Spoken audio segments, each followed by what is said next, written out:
Fabima rahmatin minallahi linta lahum walau kunta fazzan ghalizal qalbi lam faddu min hawli fa'fu anhum wastaghfir lahum wa syawirhum fil amr.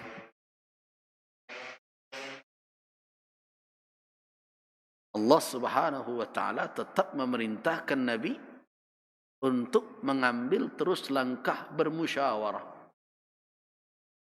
Walaupun ya, kenapa perintah Allah menyuruh Nabi kembali tetap bermusyawarah? Walaupun buah dari musyawarah yang lalu itu menghasilkan ujian yang berat. Kan pergi ke Uhud, keluar meninggalkan kota Madinah itu kan hasil musyawarah.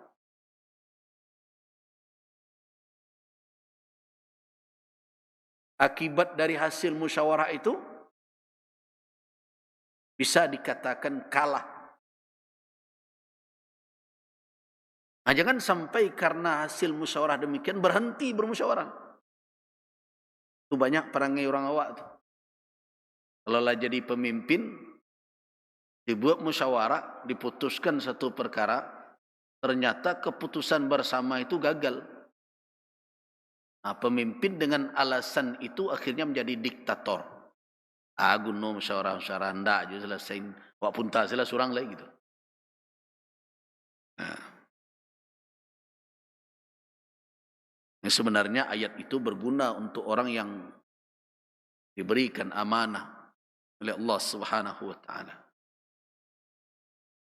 Walaupun sudah menghadapi kondisi yang berat dan itu terjadi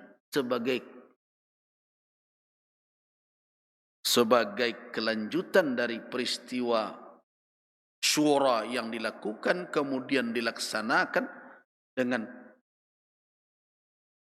komitmen yang tinggi oleh Rasul dan para sahabat, tapi kemudian di dalam implementasinya terjadi kekeliruan dan kesalahan yang berakibat kerugian besar. Apakah kemudian tiba-tiba itu dijadikan alasan untuk menyingkirkan syura? Ya. Makanya Allah Subhanahu wa taala mengatakan fabima rahmatin minallah.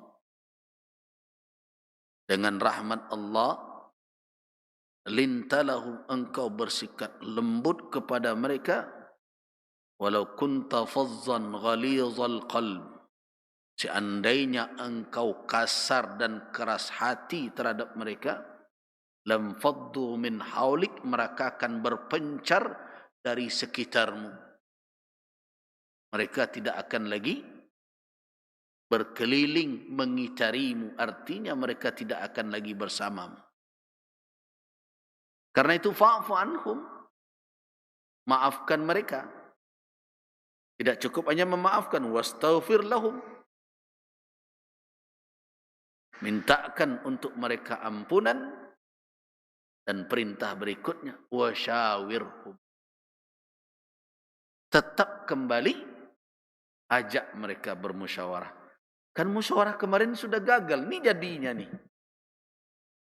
Kalau ada orang berfikir kalau patuh salah ketika itu jo usulan Nabi di Madinah saja, tindak keluar, kan tak terjadi seperti itu. Ini karena musyawarah terjadi itu, akhirnya Nabi ikut pendapat mereka. Nah, inilah jadinya. Apakah itu menjadi alasan orang untuk berhenti melakukan syura? Tidak. Kata Allah, wasyawirhum fil amr. Tetap bermusyawarahlah dengan mereka dalam perkara itu.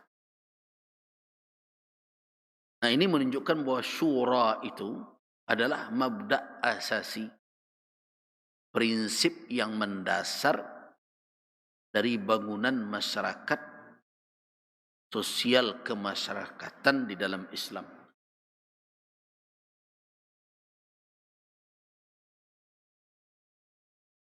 Nah, syura itulah yang dijalankan oleh Rasul,